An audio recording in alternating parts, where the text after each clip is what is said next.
ప్రతిపక్షానికి చెందిన గౌరవ సభ్యులు ప్రశ్నలు వేస్తున్నారు, రావట్లే. దాని మీద దాని కారణం ఏంటంటే వాళ్ళు ప్రశ్నలు వేయడం వల్ల మరొక 2 మెంబర్స్కి మాట్లాడే అవకాశం పోతుంది.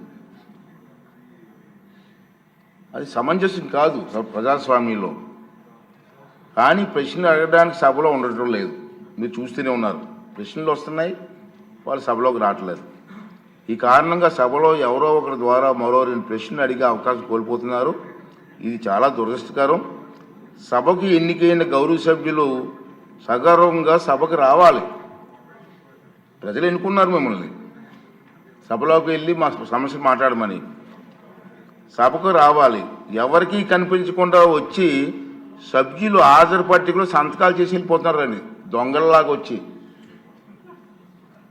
మీరు గౌరవ సభ్యులే, ప్రజలు ఎన్నుకున్నారు, మీరు ఎమ్మెల్యేస్. దొంగలలాగా వచ్చి సంతకాలు పెట్టవలసిన అవసరం ఇచ్చింది కర్మ.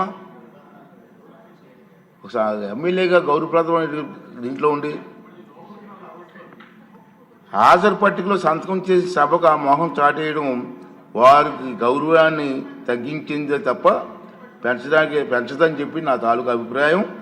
వీరిలో ముఖ్యంగా నా దృష్టికి వచ్చింది వై బాలనాగిరెడ్డి గారు, తాటిపర్తి చంద్రశేఖర్ గారు, రేగం లింగం గారు, మత్స్యలింగం గారు, విరూపాక్ష గారు, మత్స్యరాస విశ్వేశ్వరరాజు గారు, ఆగిపాటి అమర్నాథ్ రెడ్డి గారు, దాసరి సుధ గారు. మనం చూసాం, మనం గవర్నర్ ప్రసంగం ముగిసిన తర్వాత అంటే ఫిబ్రవరి 24వ తేదీ తర్వాత వేరు తేదీల్లో ఫిట్నెస్ రిజిస్టర్లో సంతకాలు పెట్టేట్టు నా దృష్టికి వచ్చింది. అంత దొంగచాటును వచ్చి ఒక దొంగల మాదిరిగా సంతకాలు పెట్టవలసిన అవసరం లేదు.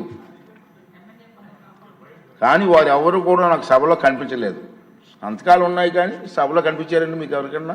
నాకైతే కనిపించలేదు. ఇది ఎంతవరకు సమంజసం వారే నిర్ణయించుకోవాలి. మనల్ని ఎన్నుకున్న ప్రజలు మనం ఆదర్శంగా నిలవాలి తప్ప ప్రజలకి, మీకు ఓట్లు వేసిన ప్రజలకి తలవంపులు తెచ్చేలే ప్రవర్తించకూడదని చెప్పి నా అభిప్రాయం.